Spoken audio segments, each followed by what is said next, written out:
ગુજરાત રાજ્ય અધ્યાપક સહાયક મંડળ દ્વારા વિવિધ કોલેજોના અધ્યાપક સહાયકોના વિવિધ પડતર પ્રશ્નો માટે શ્રી કૃષ્ણકુમાર સિંહજી ભાવનગર યુનિવર્સિટીના કુલપતિશ્રીને આવેદનપત્ર આપવામાં આવ્યું।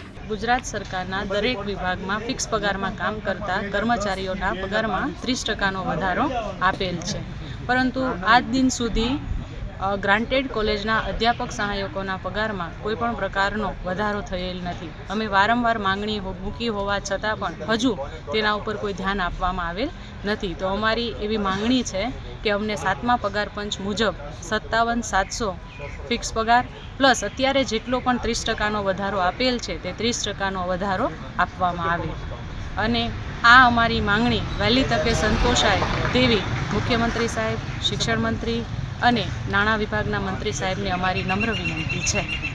ડૉક્ટર અશોક પુરોહિત, શ્રીમતી ગાંધી મહિલા કોલેજ, ભાવનગર।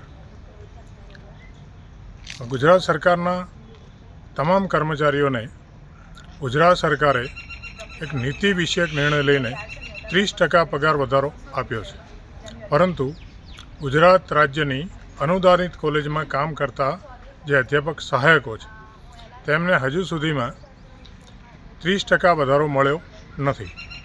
એટલા માટે ગુજરાતના તમામ અધ્યાપકોની એક એવી માગણી છે અને લાગણી છે કે ગુજરાત સરકાર, માનનીય મુખ્યમંત્રી શ્રી, માનનીય શિક્ષણ મંત્રી શ્રી, એક નમ્ર વિનંતી છે, એક અરજ છે કે ગુજરાતના તમામ અધ્યાપકોને એમના બેઝિકના એટલે કે 57,700ના 30% પ્રમાણે પગાર વધારો સત્વરે મળવો જોઈએ। આમ તો તમામ કર્મચારીઓને ઓક્ટોબર મહિનાથી ની અસરથી વધારો આપી દીધો છે, પણ અધ્યાપક સહાયકોને અત્યાર સુધી વધારો મળ્યો નથી। તો બધા જ અધ્યાપકોની એક માગણી છે કે સત્વરે અમને આ વધારો આપો। લોન પર ફોન 15 વર્ષ જૂનું ગુરુ મોબાઈલ એન્ડ ઇલેક્ટ્રોનિક્સ દરેક કંપનીના જૂના અને નવા મોબાઈલ લોન ઉપર મળશે અને ઇલેક્ટ્રોનિક્સ આઇટમો ફ્રીજ, ટીવી, વોશિંગ મશીન ગુરુ મોબાઈલ એન્ડ ઇલેક્ટ્રોનિક્સ, સંતોષી માતાના મંદિર પાસે અને અમારી અન્ય બ્રાન્ચ ગુરુ મોબાઈલ પોઈન્ટ, આભા હોટલ નીચે, પેટ્રોલ પંપ સામે, ભુજ। તો મેળવો લોન પે ફોન અને તમામ ઇલેક્ટ્રોનિક્સ એપ્લાયન્સીસ।